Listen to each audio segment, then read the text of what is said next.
Hello and welcome to the Daily Dulcinea. Today is August 21st, 2008, and on this day in 1911, the Mona Lisa was stolen from the Louvre in Paris. Chris, can you tell us about the events of that day? Sure, Kate. An employee at the Louvre actually stole the painting. His name was Vincenzo Peruggia, and he was working that night and had a hiding place and snuck out with it. And they actually didn't realize that it was gone until a day later on Tuesday because they thought that it was being photographed.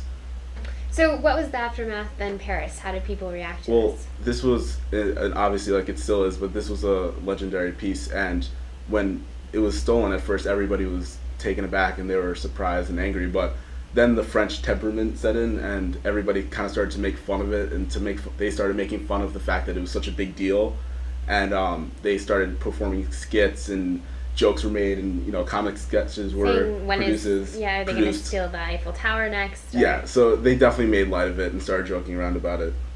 But how did they find who did this? How did it come back to France? Well, Perugia actually 2 years later, after the fact, he met with a dealer from Florence, an art dealer from Florence, and said that he had the Mona Lisa. He used a different name, obviously, and he also offered him 500,000 liras. But obviously, when this happened, the guy tipped off the authorities, and they quickly arrested him and found the Mona Lisa and brought it back into custody. But Italy actually didn't think of Perugia as a criminal. They actually thought of him as a patriot. No, and that goes back to the motive of why Perugia stole the painting in the first place. He thought that it belonged in Italy's possession because he thought that the painting took place, Mona Lisa's location at the time of the portrait was he thought that it took place in Italy. So he thought the right thing to do would be to have Italy back in possession of the famed masterpiece.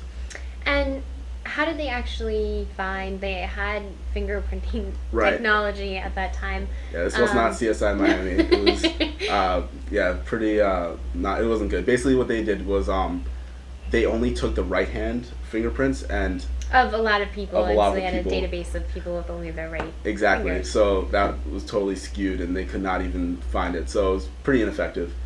But because it was the fingerprint was actually of his left hand, right, of his left finger. Right. So didn't really do much.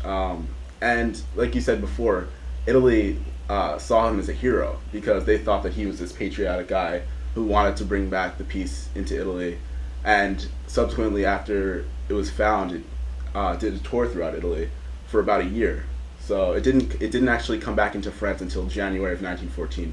So it was quite a while it was out of the country. Right, but I think it ended up well. Like it could have been a lot worse. Right, so. And now it's in the Louvre. Yeah, presently it's at the Louvre, and like you said, you went and you saw the long line, but you made your way up front. I made my way up front, right. It's actually very small in comparison to what you think it would be because you hear so much about it. Right. But impressive nonetheless.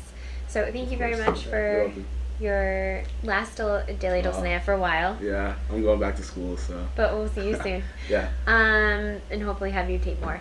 Thank you. So thank you again. And for more information on this story as well as others, please visit us at findingdulcinea.com. Thank you, and we hope to see you again tomorrow.